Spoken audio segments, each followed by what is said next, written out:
साल 2026 की जो वैश्विक अर्थव्यवस्था है वो एक अजीब सी पहेली बन गई है।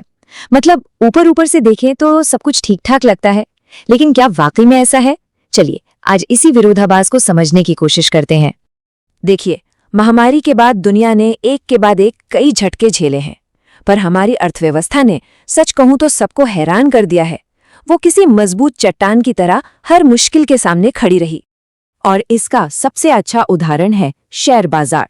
पिछले एक साल में खासकर आर्टिफिशियल इंटेलिजेंस यानी एआई को लेकर जो उम्मीदें जगी हैं, उसकी वजह से बाजारों ने जबरदस्त तेजी दिखाई है।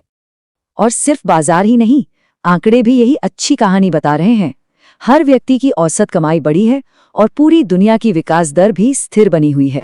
पर सवाल ये है कि क्या यही पूरी सच्चाई है, या फिर इस चमक दमक के पीछे कोई गहरा अनदेखा सच भी छिपा हुआ है?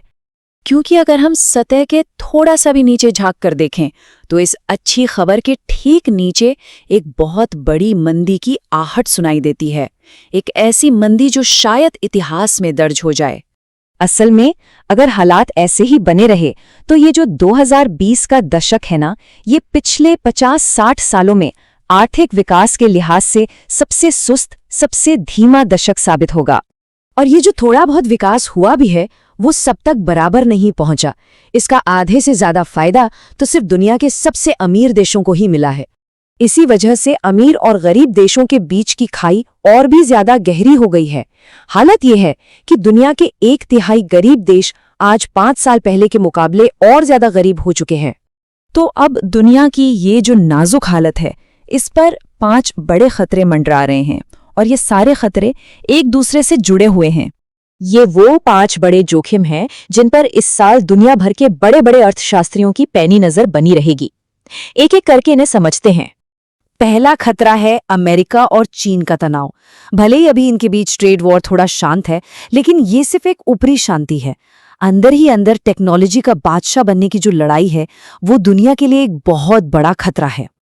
और सोचिए, अगर इन दोनों देशों में व्यापार को लेकर लड़ाई फिर से तेज हो जाती है तो इसका असर सिर्फ उन पर नहीं, बल्कि भारत समेत पूरी दुनिया की अर्थव्यवस्था पर बहुत बुरा पड़ेगा। दूसरा खतरा है दुनिया के अलग अलग कोनों में चल रहे युद्ध। जैसे यूक्रेन और मिडिल ईस्ट में जो हो रहा है, उससे तेल की कीमतें कभी भी बढ़ सकती हैं, सामान की सप्लाई चेन टूट सकती है, और इसका सीधा असर हम सबकी जेब पर पड़ेगा। तीसरा खतरा थोड़ा टेक्निकल है।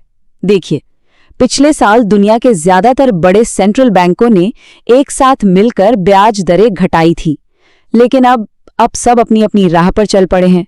इससे करेंसी मार्केट में काफी उतार चढ़ाव देखने को मिल सकता है। चौथा खतरा है चुनाव। दुनिया के कई बड़े देशों में चुनाव होने वाले हैं, और नई सरकारें आने से व्यापार से लेकर विदेश नीति तक सब कुछ बदल सकता है। ये एक बहुत बड़ी अनिश्चितता पैदा करता है। और अब आते हैं 5वें और शायद सबसे बड़े खतरे पर। यह है अमेरिकी सरकार का लगातार बढ़ता हुआ कर्ज। ये कर्ज अब लगभग $38 ट्रिलियन हो चुका है। सच में ये इतनी बड़ी रकम है कि इसके बारे में सोचना भी मुश्किल है। इसका सीधा सा मतलब ये है कि अमेरिका पर उसकी कुल सालाना कमाई से भी 24% ज्यादा कर्ज है। और जब अमेरिका जैसी बड़ी इकोनॉमी पर इतना कर्ज होता है तो उसका असर पूरी दुनिया के ब्याज दरों और निवेश पर पड़ता है। तो अब सवाल ये उठता है कि आखिर ऐसा क्यों है कि कुछ देश तो इन मुश्किलों से निपट पा रहे हैं, लेकिन कुछ देश लगातार पिछड़ते जा रहे हैं? इसका जवाब छिपा है सालों पहले लिए गए कुछ बड़े फैसलों में। जरा सोचिए, कई विकासशील देश 2009 की मंदी का सामना करने के लिए ज्यादा तैयार थे, लेकिन 2020 की महामारी के लिए नहीं। ऐसा क्यों? क्योंकि 2010 के बाद के सालों में उन्होंने आर्थिक सुधार करने बंद कर दिए और कर्ज पर कर्ज लेते चले गए। और यही बात हमें 2026 के सबसे बड़े और सबसे अहम सवाल पर ले आती है। अर्थव्यवस्था ने अब तक जो मजबूती दिखाई है, क्या वो आगे भी बनी रहेगी?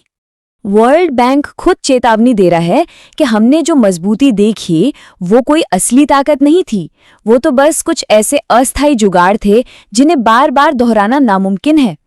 ये कुछ वैसा ही है जैसे किसी टूटी हुई दीवार पर बस प्लास्टर लगा देना।